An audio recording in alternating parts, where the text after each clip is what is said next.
अस्सलाम वालेकुम गाइस। आज का हमारा टॉपिक है मूवमेंट्स, जो कि बहुत ही इम्पोर्टेंट टॉपिक है। जब आप आगे मसल्स पढ़ेंगे तो कौन सा मसल्स कौन सी मूवमेंट्स करता है वो आपको इजीली समझ में आ जाए। तो आज का हमारा जो टॉपिक है मूवमेंट्स, उसमें बहुत टाइप की मूवमेंट्स होती हैं, जैसे कि फ्लेक्शन, एक्सटेंशन हो, मीडियल रोटेशन, लेटरल रोटेशन, बहुत टाइप की मूवमेंट होती हैं। तो हमारी जो पहली मूवमेंट है उसका नाम है flexion. When two flexor surface are brought close to each other। तो एग्जांपल में हम देख सकते हैं कि ये हमारा आर्म, ये हमारा फोरआर्म है। ये जो ऊपर की सरफेस है वो है फ्लेक्सर सरफेस फोरआर्म की, और ये फ्लेक्सर सरफेस है आर्म की। जब ये फ्लेक्सर सरफेस दोनों एक दूसरे के करीब आए, क्लोज टू ईच अदर, तब जो मूवमेंट होगी उस मूवमेंट को कहते हैं फ्लेक्शन। इसी तरह हम हमारे लेग में भी देख सकते हैं कि ये हमारी जो फ्लेक्सर सरफेस है और ये भी फ्लेक्सर सरफेस है, ये क्लोज टू ईच अदर, एक दूसरे के नज़दीक आती है, तो उस मूवमेंट को कहते हैं फ्लेक्शन। फिर हमारा एग्जांपल है पाम का। सेकंड मूवमेंट है extension. When extensor surfaces are brought is as much approximation as possible.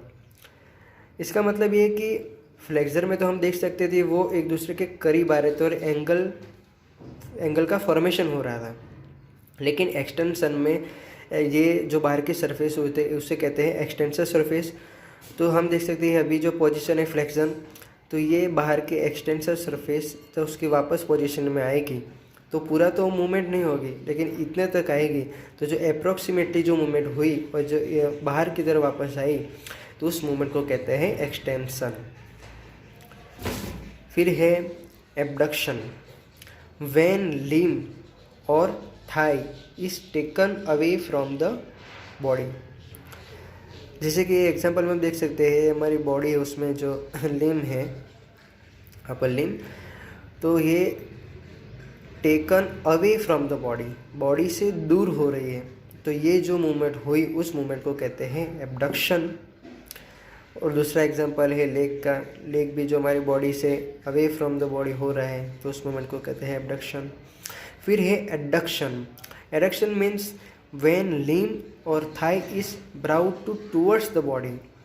ये जो मूवमेंट हुई थी वो अवे फ्रॉम द बॉडी, अब ये जब वापस उसकी पोजीशन में आएगा टूवर्ड्स द बॉडी, बॉडी के करीब, तो वो जो मूवमेंट हुई उस मूवमेंट को कहते हैं एडक्शन।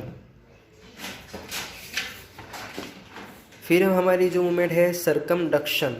सरकमडक्शन कुछ और नहीं, जो हमने आगे जो चार मूवमेंट पढ़े वो चारों मूवमेंट का कम्बिनेशन है, लेकिन वो चार मूवमेंट का एक सीक्वेंस में उसका कम्बिनेशन है।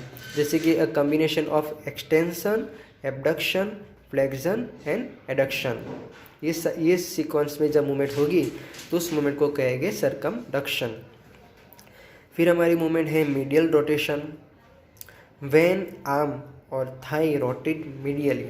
मीडियल रोटेशन मीन्स कि इंटरनल रोटेशन, अंदर की तरफ जो रोटेशन हो। जैसे कि हमारा जो आर्म है वो इनसाइड अंदर की तरफ रोटेशन हो रहा है, तो उस मूवमेंट को कहते हैं मीडियल रोटेशन। फिर हमारा जो थाई है वो भी इनसाइड की तरफ रोटेशन हो रहा है, तो उस मूवमेंट को कहते हैं मीडियल रोटेशन। फिर है लेटरल रोटेशन। व्हेन आर्म और thigh rotate laterally. Lateral rotation का दूसरा मीनिंग है कि एक्सटर्नल रोटेशन।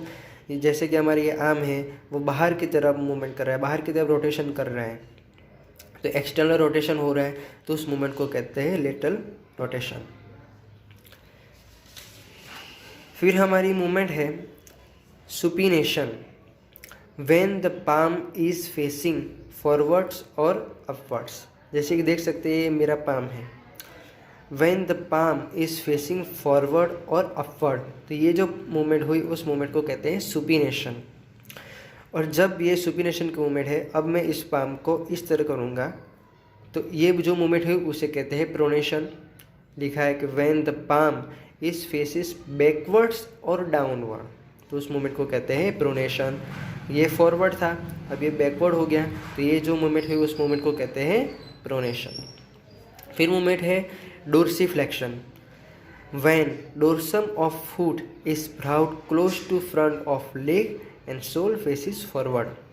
तो ये देख सकते हैं कि ये डोर्सम ऑफ फुट है, ये जो नीचे का है उसे सोल कहते हैं और ये है लेग।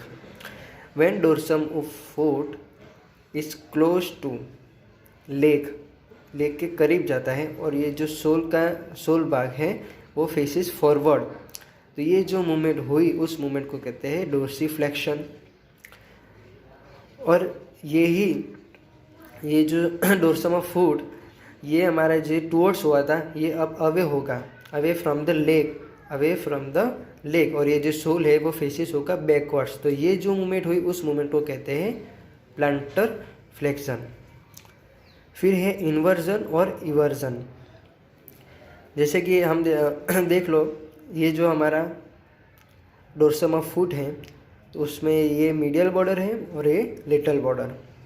मान लो कि अभी स्ट्रेट है, तो इन्वर्जन मीन्स कि when medial border of foot is raise from the ground. ये हमारा जो डोर्सम ऑफ फुट है जब वो मीडियल की तरफ रोटेशन, मीडियल की तरफ मूव होगा तब उसकी जो मीडियल बॉर्डर है वो रेज्ड होगी और जो लेटरल बॉर्डर है वो ग्राउंड पे टच होगी, और ये जो मूवमेंट हुई उस मूवमेंट को कहते हैं इन्वर्जन। जब वो बाहर की तरफ लेटरल की तरफ मूव करेगी तो जो उसकी लेटरल बॉर्डर है वो रेज होगी और जो मिडिल बॉर्डर है वो ग्राउंड पे टच होगी, तो ये जो मूवमेंट हुई उस मूवमेंट को कहते हैं eversion, when lateral border of foot is raise from the ground. फिर हमारी जो मूवमेंट है उसका नाम है protraction, when lower jaw slide forwards in its socket in the temporal bone of skull. जैसे कि हमारा स्कल है उसमें लोअर जॉ मैंडिबल वो फॉरवर्ड होता है, स्लाइड फॉरवर्ड, और ये जो मूवमेंट हुई उस मूवमेंट को कहते हैं प्रोट्रैक्शन। और जब ये लोअर जो है वो बैकवर्ड स्लाइड बैकवर्ड्स हो तो वो जो मूवमेंट होगी उस मूवमेंट को कहते हैं रिट्रैक्शन, व्हेन लोअर जो slide backward in its socket in the temporal bone of school. ये जो लोअर जो है वो स्लाइड बैकवर्ड्स होता है और इस मूवमेंट को कहते हैं रिट्रैक्शन।